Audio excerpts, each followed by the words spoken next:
Guys మీరు MotoGP చూడాలనుకుంటున్నారా? But race open చేయంగానే కాంప్లికేటెడ్‌గా అనిపిస్తుందా? Don't worry guys, I'm here. I will explain everything to you. MotoGP, GP అంటే grand pre. ఇందులో prototype bikes use చేస్తారు. Advance technology and high level of investments అనేది ఉంటాయి. One of the expensive sport అని కూడా చెప్పుకోవచ్చు. బైక్స్ సీసీ వచ్చేసి 1000 CC, V4 అయినా, ఇన్‌లైన్ ఫోర్స్ అయినా. బైక్ బీహెచ్‌పీ వచ్చేసి 250 నుంచి 300 దాకా ఉంటుంది. అట్ ద సేమ్ టైమ్ 340 నుంచి 370 దాకా టాప్ స్పీడ్ అనేది అచీవ్ చేస్తుంది. ఇందులో లెవెల్ టీమ్స్ అనేవి ఉంటాయి. ఈచ్ టీమ్ లో 2 రైడర్స్ అనేది పార్టిసిపేట్ చేస్తారు. మెయిన్ రేస్ అనేది సండే జరుగుతుంది కానీ Friday and Saturday major role play చేస్తుంది. ఫ్రైడే రోజు ఏంటంటే FP1, FP2 ఉంటాయి. FP1 ఏంటంటే ఫ్రీ ప్రాక్టీస్ 1. ఇది 45 మినిట్స్ ఉంటుంది. ఇందులో రైడర్స్ ట్రాక్ కండిషన్స్ ని బెటర్ గా అండర్స్టాండ్ చేసుకుంటారు. ఏ టైర్స్ యూజ్ చేయాలి, ఎక్కడ కార్నర్స్ ఎంత ఫాస్ట్ గా వెళ్ళాలి.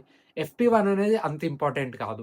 ఎందుకంటే FP2 అనేది మేజర్ రోల్ ప్లే చేస్తుంది. దీని డ్యూరేషన్ వచ్చి 1 అవర్ ఉంటుంది. ఇందులో రైడర్స్ అనేవాళ్ళు ఫాస్టెస్ట్ ల్యాప్స్ కొట్టాలి. టాప్ 10 రైడర్స్ ఉంటారు కదా, డైరెక్ట్ గా Q2కి క్వాలిఫై అవుతారు. సాటర్డే రోజు ఇంకో ప్రాక్టీస్ సెషన్ ఉంటుంది 30 మినిట్స్ కి. ఇందులో ఏంటంటే కొన్ని మైనర్ సెటప్స్ చేసుకుంటారు. తర్వాత క్వాలిఫైయింగ్ సెషన్ ఉంటుంది Q1 అండ్ Q2 అని. ఈచ్ సెషన్ 15 మినిట్స్ ఉంటుంది.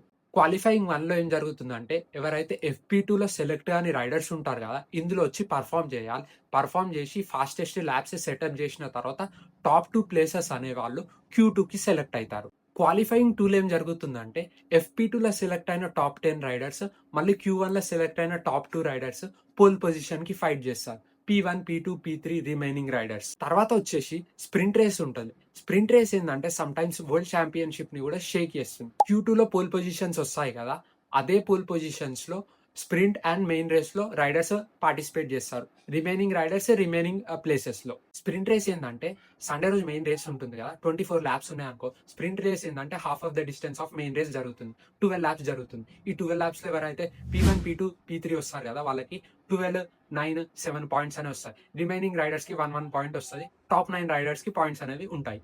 సండే మెయిన్ రేస్ 26 ల్యాప్స్ ఉండొచ్చు, ఎక్కువనన్ను ఉండొచ్చు, తక్కువనన్ను ఉండొచ్చు. Depends upon the race track. మళ్ళీ టాప్ 15 రైడర్స్ కి పాయింట్స్ అనేవి వస్తాయి. P1, P2, P3కి ఏంటంటే 25, 20, 16 పాయింట్స్ వస్తాయి. స్ప్రింట్ ప్లస్ మెయిన్ రేస్ గెలుస్తారు కదా, వాళ్ళ పాయింట్స్ అనేవి యాడ్ అవుతూ ఉంటాయి. లాస్ట్ లో ఎవరికైతే ఎక్కువ పాయింట్స్ వస్తారో వాళ్ళే వరల్డ్ ఛాంపియన్షిప్ గెలుస్తారు. రేస్ అయిపోయిన తర్వాత విన్నింగ్ సెరమనీ ఉంటుంది. P1, P2, P3కి కప్స్ అనేది ఇస్తారు. తర్వాత షాంపియన్ తో సెలబ్రేషన్ అనేది చేసుకుంటారు. FanCode and Eurosport channels లో మోటోజీపీ రేస్ అనేది వస్తుంది. మీకు ఫ్రీ సైట్ కావాలనుకో నాకు DM చేయండి, ఐ విల్ సెండ్ యూ.